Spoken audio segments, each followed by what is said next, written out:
کیا آپ جانتے ہیں کہ دنیا کی خواتین نے جب اللہ کے نبی کو دیکھا تو وہ ان کی خوبصورتی سے اتنی بیہوش ہو گئیں کہ اپنی ہی چھری اپنے ہاتھوں پہ چلا دی، اور مصر کی عورتوں میں کس کا حسن اور پاکیزگی کا چرچا ہوا، اور حضرت یوسف علیہ السلام نے عالیشان محل کی زندگی کو چھوڑ کر جیل کی مشقت کو کیوں چنا۔ آج ہم جانیں گے کہ اگر انسان کے لیے گناہ کے دروازے کھل جائیں تو اسے بند کرنے کا بہترین طریقہ کیا ہے، اور اللہ اپنے مخلص بندوں کو کیسے ہر فتنے سے بچا لیتا ہے۔ السلام علیکم، آپ دیکھ رہے ہیں کنز ایمان قرآن، جہاں ہم قرآنی داستان اور احکام کو کنز ایمان کے ترجمے اور قرآنی تفسیر کے ساتھ سمجھتے ہیں۔ تفسیر شروع ہونے سے پہلے پین پنسل اور نوٹ اپنے پاس رکھ لیجئے اور قرآن بھی کھول لیجئے۔ کوئی اہم بات یا دل دلانے والا واقعہ ہو تو اسے ضرور نوٹ کیجیے گا۔ تو آئیے شروع کرتے ہیں آج کا روحانی سفر کنز ایمان کے ساتھ۔ سورہ یوسف کا یہ چوتھا رکو اور 12ویں پارے کا 14واں رکو ہے۔ گزشتہ کل ہم نے یہ سماعت کیا تھا کہ جب عزیز مصر یعنی مصر کے وزیر اعظم پر یہ بات ظاہر ہو گئی اور گواہ نے گواہی بھی دی اور قمیص کو بھی دیکھ لیا گیا کہ سارا قصور جو ہے وہ زلیخا کا تھا، اور یہ بات بالکل واضح ہو چکی، تو اس نے حضرت یوسف علیہ الصلوۃ والسلام سے عرض کی کہ اس معاملے کو دبا دیا جائے اور اس کا ذکر کسی سے نہ کیا جائے۔ زلیخا نے کسی کو کہہ دیا اور یہ بات وہ پھیل گئی۔ راز جب تک انسان اپنے پیٹ میں وہ رکھتا ہے وہ راز ہے، اور جب وہ راز وہ اپنے کسی بھی خاص فرد کو کہہ دیتا ہے تو پھر وہ راز راز نہیں رہتا، کیونکہ ہر شخص کا کوئی نہ کوئی خاص ہوتا ہے۔ تو جب اس سے کہا جاتا ہے کہ یہ کسی سے نہ کہنا، تو وہ کسی سے نہیں کہتا مگر اپنے خاص شخص کو، دوست کو کہہ دیتا ہے۔ اس طرح ایک ایک کر کے بات پھیل جاتی ہے۔ جب بات پھیل گئی اور شہر کی عورتیں جو شاہی خاندان سے تعلق رکھتی تھی وہ زلیخا کے بارے میں باتیں کرنے لگیں، اس کا ذکر قرآن مجید فقان حمید نے کیا۔ وقال، اور بولی، نسوتن، کچھ عورتیں ہیں، فی المدینہ، شہر میں۔ مدینہ شہر کو کہتے ہیں، مدینۃ النبی، نبی صلی اللہ علیہ وسلم کا شہر، مدینہ منورہ۔ عرف میں ہم جب مدینہ سنتے ہیں تو ذہن میں مدینۃ النبی صلی اللہ علیہ وسلم ہی کا تصور آتا ہے، ویسے لغوی معنی جو ہے مدینہ معنی شہر۔ فی المدینہ، اس شہر کی عورتیں باتیں کرنے لگیں۔ امرأۃ العزیز، عزیز مصر کی بیوی، تراود فتاہا عن نفسہ، اپنے غلام کا دل وہ لبھاتی ہے، اپنی طرف مائل کرتی ہے۔ قد شغفہا حبا، بے شک یوسف کی محبت زلیخا کے دل کے اندر سما گئی ہے۔ انا لنراہا فی ضلال مبین، بے شک ہم اسے ضرور محبت میں خود رفتہ پاتے ہیں، یعنی یہ محبت میں گم ہو چکی ہے، اور ایسی گم ہے کہ اسے احساس بھی نہیں کہ لوگ کیا کہیں گے، اور ایک غلام پر وہ فرشتہ ہے، بڑی عجیب و غریب بات ہے۔ فلما سمعت بمکرہن، پھر جب زلیخا نے ان کے چرچے کو سنا، تو یہ ظاہر کرنے کے لیے کہ انہیں احساس ہو کہ میں نے ایسا کیوں کیا، اور یہ میرے عذر کو سمجھے کہ حضرت یوسف علیہ الصلوۃ والسلام کو دیکھ کر میرے ساتھ یہ معاملات ہوئے، تو ایسا کیوں ہوا، یہ دکھانے کے لیے اس نے ان عورتوں کو دعوت کی۔ ارسلت الیہن، ان عورتوں کی اس نے دعوت کی، اور 40 عورتوں کو اس نے بلایا۔ ان میں وہ عورتیں بھی تھیں جو زلیخا کے خلاف باتیں کر رہی تھیں۔ وَأَعْتَدَتْ لَهُنَّ مُتَّكَئًا، اور ان کے لیے مسندیں تیار کی، عالیشان تختوں پر تکیے لگا کر عزت کے ساتھ انہیں بٹھایا، بڑی ان کی مہمان نوازی کی۔ وآتت كل واحدة منهن سکینہ، اور ان میں سے ہر ایک کو سکینہ یعنی چھری دی. سکین چھری کو کہتے ہیں. ان کے ہاتھ میں چھریاں دی اور ان کے سامنے فروٹ رکھ دیے. تو اس زمانے میں یہ رواج تھا، اور آج بھی بعض جگہوں پر ہے کہ فروٹ جو ہے وہ کاٹ کے نہیں دیتے، بلکہ مہمانوں کے سامنے ثابت جو ہے فروٹ رکھ دیا جاتا ہے، وہ اپنی مرضی سے کاٹ کر کھائیں. تو ثابت جو ہے فروٹ ان کے سامنے رکھ دیے اور وہ فروٹ کاٹنے لگی. وقالت اخرج علیہن، اور اس نے حضرت یوسف علیہ السلام سے کہا کہ آپ ان کے سامنے سے نکلیے. یوسف علیہ الصلوۃ والسلام تو کام کاج آپ فرمایا کرتے تھے، تو آپ اس وقت چونکہ دعوت ہوئی تھی تو آپ اس کے انتظامات میں مصروف تھے، لیکن آپ کو کسی سے کوئی غرض نہ تھی، بالکل بے پرواہی، کوئی کشش آپ کی نگاہوں میں نہ تھی کہ آپ ان سے متاثر ہوں یا ان کی طرف دیکھیں. تو اس نے آپ کو ان عورتوں کے سامنے سے نکالا. فلما رأینہ اکبرنہ، پھر جب ان عورتوں نے حضرت یوسف علیہ السلام کو دیکھا، اکبرنہ، تو یوسف علیہ السلام کی تعریفیں کرنے لگی اور آپ کے حسن میں ایسی گم ہو گئیں کہ انہیں احساس نہ ہوا. انہوں نے اپنے آپ کو فراموش کر دیا اور وہ چھری چلتی رہی اور ان کی انگلیاں کٹ گئیں، کیونکہ وہ اس وقت لیمو یا کوئی پھل کاٹ رہی تھی. اس دوران یوسف علیہ السلام کو گزر ہوا تو وہ حسن میں ایسی گم ہو گئیں کہ وہ چھری چلتی رہی، انہیں احساس نہ ہوا، یہاں تک کہ ان کی انگلیاں کٹ گئیں اور انہیں درد کا ذرہ برابر بھی احساس نہ ہوا. وقطعنا ایدیہن، اور انہوں نے اپنی انگلیاں کاٹ لیں. وقلنا، اور وہ بولی، حاشا للہ، اللہ کو پاکی ہے، یعنی اللہ کی قسم، ما ھذا بشرا، یہ تو بشر ہی نہیں ہے، ان ھذا الا ملک کریم، یہ تو کوئی معزز فرشتہ ہے. یہاں پر چند باتیں. ایک بات تو یہ کہ جب یوسف علیہ السلام کے حسن میں مصر کی عورتیں گم ہو گئیں تو انہوں نے اپنی ذات کو فراموش کر دیا. یہ حسن یوسف کا جلوہ ہے کہ انہیں انگلیاں کٹنے کی تکلیف کا احساس نہ ہوا. اور حسن مصطفیٰ کی کیا بات ہے کہ جو رسول اللہ کے حسن میں گم ہو گیا اسے گردن کٹنے کا بھی احساس نہ ہوا. نبی اکرم صلی اللہ علیہ وآلہ وسلم کے دیدار میں جسے موت آئے اسے نزع کی تکلیفوں کا احساس نہیں ہوتا. حضرت عائشہ فرماتی ہیں مصر کی عورتوں نے یوسف علیہ السلام کو دیکھا تو انگلیاں کاٹنے، اگر وہ میرے آقا کو دیکھتی تو اپنی گردنیں کاٹ دیتے. حسن یوسف کو دیکھ کر مصر کی عورتوں نے انگلیاں کاٹیں اور رسول اللہ کے حسن کا جمال دیکھیں کہ صرف آپ کا نام سن کر عرب کے مردوں نے اپنی گردنیں آپ کے قدموں پر نچھاور کر دیں. وہ مصر کی عورتیں ہیں، ویسے بھی عورتوں کے دل نازک ہوتے ہیں، لیکن عرب کے مرد انہوں نے اپنی انگلیاں نہیں، اپنی گردنیں، اور حسن دیکھ کر نہیں، صرف نام پر، تو دیکھنے کا عالم کیا ہوگا. انہوں نے کہا کہ یہ بشر ہی نہیں، یہ تو ایک معزز فرشتہ ہے. ایسا انہوں نے کیوں کہا؟ اس لیے کہ بشر تو اللہ تعالیٰ نے جو بشری تقاضے رکھے ہیں بشر کے اندر، جو بشر کی فطرت ہے، وہ فطرت یہ ہے کہ اس میں کشش ضرور ہوتی ہے. خوبصورت اگر کھانے موجود ہوں تو اس جو کھانے کی طرف دیکھنے کا دل ضرور ہوتا ہے. کہیں سجاوٹ کی گئی ہو تو بار بار انسان کو اس سجاوٹ کو دیکھنے کا دل چاہتا ہے.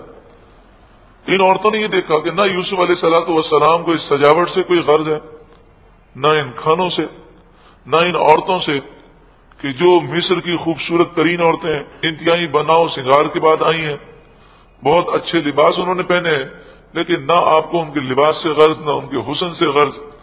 اور آپ کی نگاہوں کے اندر وہ استغنا تھا کہ آپ کی نگاہیں وہ بے رغبتی کو ظاہر فرماتے تھے. تو انسان ہو کر، بشر ہو کر ان چیزوں سے بالکل بے رغبت ہو، یہ ممکن نہیں ہے. تو انہوں نے کہا کہ یہ تو بشر ہی نہیں، یہ تو کوئی معزز فرشتہ لگتا ہے کہ فرشتوں کو ان چیزوں سے کوئی غرض نہیں ہوتی. تو چونکہ فرشتے معصوم ہیں اور انبیاء بھی معصوم ہیں، انبیاء علیہ السلام ہوتے تو بشر ہیں، لیکن وہ ہمارے جیسے بشر نہیں ہوتے اور ہم ان کے جیسے نہیں ہیں. یہاں پر میں یہ عرض کروں گا کہ حضرت یوسف علیہ الصلوۃ والسلام کا معاملہ جدا ہے۔ عام انسان جو ہے وہ ان معاملات کے اندر اپنے اوپر قابو نہیں رکھ سکتا، یہ تو اللہ کے نبی ہیں۔ اسی لیے شریعت نے ہمیں چند احتیاطیں سکھائیں، اور بھی شریعت کے اندر مثلا عورت کی آواز سننے سے ہمیں منع کیا، اس لیے کہ ہم جب عورت کی آواز سنیں گے تو اس کے اثرات دل پر ضرور آئیں گے۔ عورت سے گفتگو کرنے سے منع کیا گیا۔ ایک دفعہ ایک اسلامی اسکالر اہل سنت و جماعت کے بزرگ ہیں، ان سے کسی کافر نے کہا یہ کیا بات ہے کہ آپ کہتے ہیں کہ عورت سے ہاتھ نہیں ملانا چاہیے، عورت سے آپ گفتگو نہ کریں، یہ اتنی پابندیاں کیوں لگاتے ہیں؟ تو انہوں نے عالم نے کہا کہ میں اگر بہت ساری چیزوں کا نام آپ کے سامنے لوں تو صرف نام لینے سے آپ کے تصورات مختلف ہوں گے کہ نہیں؟ میں آپ کے سامنے لیمو کا نام لوں تو لیمو کا نام لینے میں ایک تصور الگ بنتا ہے، اس کا ذائقہ الگ محسوس ہوتا ہے، اور ٹماٹر کا نام لیا جائے تو اس سے تصور الگ بنتا ہے، اور اگر چٹنی کا نام لیا جائے تو چٹنی کے نام میں اپنی تاثیر ہے۔ تو آپ نے فرمایا کہ ایسا محسوس ہوتا ہے کہ نہیں؟ تو وہ کافر نے بولا ہاں یہ بات تو ہے کہ جب ٹماٹر کہتے ہیں تو پھر الگ مزہ محسوس ہوتا ہے، اور لیمو کہنے میں اور سننے میں الگ مزہ ہے۔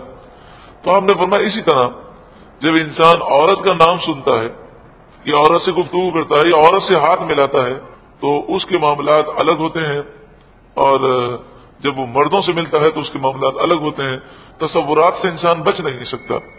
تو اس لیے یہ واقعات ہمیں یہ درس دیتے ہیں کہ ہم شریعت کی پابندی کریں، اور اگر پاکیزگی چاہتے ہیں، ہم کمزور ہیں، ہم نہ فرشتے ہیں نہ معصوم ہیں، ہم کمزور ہیں۔ اگر ہم ان شیطانی وار سے بچنا چاہتے ہیں تو ہمیں رسول اللہ صلی اللہ علیہ وآلہ وسلم کی تعلیمات کے مطابق بہت زیادہ احتیاط کی ضرورت ہے کہ بلا ضرورت کسی نامحرم عورت سے گفتگو کرنا، یہاں تک کہ اسے چیٹنگ کرنا، ای میل کرنا یا اس سے وائس چیٹنگ کرنا، یہ ساری چیزیں یہ تصورات کو نقصان ضرور پہنچاتی ہیں۔ ہاں اللہ تعالیٰ جس پر کرم فرمائے تو ضرورتاً بھی اگر یہ معاملات ہوں تو اس وقت بھی شیطان کا وار ہوتا ہے، اور اللہ رب العالمین ہر ایک کی حفاظت فرمائے، اس کے لیے ہمیں دعا کرنی چاہیے۔ لیکن بلا ضرورت تو یہ ہرگز معاملات نہیں ہونے چاہیے۔ اور اس کے ساتھ ساتھ یہ بھی یاد رکھیں کہ کبھی بھی کسی نامحرم عورت کے ساتھ تنہائی نہیں ہونی چاہیے، کبھی بھی کسی نامحرم عورت کو دیکھنا یا اسے چھونا، یہ تینوں کام جو ہے حرام ہے، اور یہ ہمارے لیے سخت نقصان دہ ہے۔ اللہ تعالیٰ ہمیں ذہنی پاکیزگی نصیب فرمائے۔ تو حضرت یوسف علیہ الصلوۃ والسلام تو معصوم ہے، کسی قسم کا کوئی گناہ، کوئی دنیاوی کشش آپ کو اپنی طرف مائل ہی نہیں کر سکتے۔ معصوم کے معنی یہ ہوتے ہیں کہ ان سے گناہ کرنا ممکن ہی نہیں ہے، ناممکن ہے۔ قالت عزیز مصر کی بیوی بولی فَذَلِكُنَّ الَّذِي لُمْتُنَّنِي فِيهِ، یہ ہیں وہ جن پر تم مجھے تانا دیتی تھیں کہ تم تو ایک جھلک دیکھ کر برداشت نہ کر سکیں، اور میں تو یہیں رہتی ہوں۔ وَلَقَدْ رَاوَدتُّهُ عَن نَفْسِهِ، بے شک میں نے انہیں اپنی طرف مائل کرنے کی کوشش کی، فَاسْتَعْصَمَ، انہوں نے اپنے آپ کو بچا لیا، وَلَئِن لَّمْ يَفْعَلْ مَا آمُرُهُ لَيُسْجَنَنَّ، اور جو میں کہتی ہوں اگر انہوں نے نہ کیا، یعنی میں جو برائی کی دعوت دے رہی ہوں اس دعوت کو انہوں نے قبول اگر نہ کیا تو ضرور بضرور انہیں قید خانے میں ڈالا جائے گا، وَلَيَكُونَ مِنَ الصَّاغِرِينَ، اور ضرور بضرور وہ مشقت اٹھائیں گے۔ عزیز مصر کو مصر کی عورتوں نے یہی مشورہ دیا کہ 2-3 دن کے لیے انہیں جیل خانے میں ڈال دو، تو جیل خانے کی مشقتیں جب وہ دیکھیں گے تو پھر انہیں احساس ہوگا اور وہ تمہاری بات ماننے کے لیے تیار ہو جائیں گے۔ اور یہ کہہ کر یہ عورتیں کہنے لگیں کہ ہمیں آپ تنہائی میں حضرت یوسف علیہ الصلوۃ والسلام سے ملنے دیں تاکہ ہم انہیں سمجھائیں۔ ایک ایک عورت آپ کے قریب آئی اور آ کر کہنے لگی، یعنی بظاہر اس نے کہا کہ میں زلیخا کی طرف سے ہم پیغام دینے کے لیے آئے ہیں، لیکن ہر عورت نے آپ کو گناہ کی دعوت دی۔ اللہ تبارک و تعالیٰ کے نیک بندوں میں اس طرح کی کوئی کشش ہوتی نہیں ہے، نعوذ باللہ من ذالک، گناہ کی طرف کوئی میلان ہوتا نہیں ہے، اور خاص طور پر انبیاء تو معصوم ہیں۔ لیکن جس طرح گندگی کے ڈھیر کے پاس بیٹھنے میں ہمیں گھن محسوس ہوتی ہے، تو اللہ کے مقبول بندوں کو ایسی باتیں سننے سے بھی گھن محسوس ہوتی ہے۔ اللہ رب العالمین وہ گھن ہمیں بھی نصیب فرمائے۔ یہ بات ہم کئی مرتبہ آپ کو سنا چکے ہیں کہ جب انسان نیکی کرتا ہے اور دل کی پاکیزگی مل جاتی ہے تو پھر گناہوں سے اسے گھن آتی ہے، اور یہ گھن اللہ تبارک و تعالی کی طرف سے بہت بڑا انعام ہے۔ یہ گھن اسے محسوس ہوتی ہے کہ جو گناہوں کی حقیقت کو سمجھ لیتا ہے، جیسا کہ اب کی خدمت میں عرض کیا تھا اس سے پہلے بھی کہ ہمارے استاد محترم حضرت علامہ مولانا خادم حسین رضوی دامت برکاتہم العالیہ، آپ لاہور سے کراچی جب پہلی مرتبہ آئے اور پہلی مرتبہ جہاز میں بیٹھے تو آپ فرمانے لگے کہ یہ 1.5 گھنٹے کا فاصلہ بڑی مشکل سے میں نے طے کیا ہے، کئی مرتبہ مجھے الٹی ہوتے ہوتے بچی ہے۔ کس بات پر؟ وہ جو پلین کے اندر بے پردگی کا ماحول ہے، اس ماحول سے نفرت اور گھن کی وجہ سے۔ اب تو آپ کے پاؤں میں تکلیف ہے، لیکن جب آپ اس سے پہلے تشریف لاتے تو آپ ایئرپورٹ پر اس طرح تیزی سے نکلتے تھے کہ جیسے کوئی جو ہے قید خانے سے بھاگ رہا ہو، اس قدر آپ کو بے پردگی سے گھن اور نفرت۔ اللہ رب العالمین ایسی نفرت ہمیں بھی عطا فرمائے۔ اور حقیقت یہی ہے کہ بے پردگی، یہ گناہ، یہ ایسی گندگی ہے کہ اس کے اوپر خوبصورت چاندی کا ورق جو ہے وہ سجا دیا گیا، جسے حقیقت کا ادراک ہے وہ چاندی کے ورق سے متاثر نہیں ہوتا۔ تو آپ کو جب انہوں نے ایسی باتیں کہیں تو آپ کو بڑی گھن آئی، بڑی نفرت ہوئی۔ آپ نے رب کی بارگاہ میں دعا کی، قال رب السجن احب الی مما یدعوننی الیہ، اے میرے رب، جس گناہ کی وہ دعوت مجھے دے رہی ہیں، اس دعوت کو سننے سے بہتر میں یہ سمجھتا ہوں کہ مجھے جیل میں ڈال دیا جائے۔ محل میں ہے، آرام سے ہے، تو آپ اس آرام کے مقابلے میں جیل کو پسند کر رہے ہیں کہ یہ گناہوں بھرے ماحول سے آپ نجات پانا چاہتے ہیں۔ وَإِلَّا تَصْرِفْ عَنِّي كَيْدَهُنَّ أَصْبُ إِلَيْهِنَّ، اور اگر تو مجھ سے ان کا مکر نہ پھیرے گا تو میں ان کی طرف مائل ہوں گا، وَأَكُمْ مِنَ الْجَاهِلِينَ، اور نادان بنوں گا۔ یہ درس ہمیں دیتا ہے کہ انبیاء علیہم الصلوۃ والسلام تو معصوم ہیں، لیکن پھر بھی کوئی فخر نہیں ہے، کوئی غرور نہیں ہے، اللہ کی رحمت پر بھروسہ ہے۔ اے مالک، تو گناہ سے بچائے گا تو میں بچوں گا۔ حالانکہ اللہ تعالیٰ نے تو آپ کو معصوم بنایا۔ رب کا کرم ہوگا تو انسان ضرور گناہوں سے بچے گا، اور جب گناہوں سے بچ جائے تو ہمارا کوئی کمال نہیں، یہ رب کا فضل ہے۔ فاستجاب له ربه، تو ان کے رب نے ان کی دعا قبول فرمائی۔ فصرف عنه كيدهن، اور اس سے عورتوں کا مکر پھیر دیا۔ انه هو السمیع العلیم، بے شک وہی خوب سننے والا، علم والا ہے۔ ثم بدا لهم من بعد ما رأوا الآیات، ساری نشانیاں دیکھنے کے بعد انہیں یہی بات سمجھ میں آئی، لَيَسْجُنُنَّهُ حَتَّى حِينٍ، کہ ایک وقت کے لیے یوسف علیہ السلام کو جیل میں ڈال دیا جائے۔ زلیخا نے عزیز مصر سے کہا کہ اب میری بڑی بدنامی ہو رہی ہے اس غلام کی وجہ سے، اور یہ بات لوگوں پر کھل گئی ہے کہ قصور میرا ہے۔ اب ایسا کیجئے کہ چند دنوں کے لیے انہیں جیل خانے میں ڈال دیں، تاکہ لوگ یہ سوچیں کہ شاید قصور ان کا ہوگا تبھی تو انہیں جیل میں ڈالا گیا، اور جب یہ معاملہ ٹھنڈا ہو جائے گا تو پھر جیل سے نکال لیجئے گا۔ عزیز مصر نے اس بات سے اتفاق کیا اور حضرت یوسف علیہ السلام کو جیل میں ڈال دیا گیا۔ 5 برس جیل میں ہو گئے۔ انہوں نے جیل میں ڈالا تھا صرف چند دنوں کے لیے، لیکن پھر جیل میں ڈال کے وہ بھول گئے۔ 5 برس جیل میں گزر گئے۔ پھر اس کے بعد 2 قیدی جیل میں داخل ہوئے جن کا ذکر آگے آ رہا ہے۔ آج کے اس روحانی سفر میں ہم نے سیکھا کہ مومن کے لیے عفت کی حفاظت کرنا تخت و تاج کی نعمتوں سے زیادہ قیمتی ہے۔ اگر آپ گناہوں سے بچنے کے لیے کوئی مشکل راستہ اختیار کریں تو اللہ اس مشکل کو آسان کر دیتا ہے۔ قرآن صرف سننے کے لیے نہیں بلکہ زندگی بدلنے کے لیے ہے۔ اس تفسیر میں حضرت یوسف علیہ السلام کے کس عمل نے آپ کو گناہ سے بچنا سکھایا؟ کمنٹس میں ہمارے ساتھ ضرور شیئر کیجیے گا۔ اگر آپ چاہتے ہیں آپ کو اسی طرح کی ہدایت بڑی ویڈیوز اور قرآنی تفسیر ملتی رہیں تو اس چینل کو سبسکرائب کرنا مت بھولیے گا اور بیل آئیکن بھی دبا دیجیے گا۔ اگلی دفعہ ہم دیکھیں گے کہ جیل کے اندر جب 2 قیدیوں نے حضرت یوسف علیہ السلام کو اپنے خواب سنائے تو انہوں نے ان خواب کی کیا تعبیر بتائی۔ دعا ہے اللہ تعالی ہمیں قرآن سمجھنے، عمل کرنے اور دوسروں تک پہنچانے کی توفیق عطا فرمائے، آمین۔ درود پاک پڑھ لیجئے۔ مولایا صلی وسلم دائما أبدا على حبيبك خير الخلق كلهم.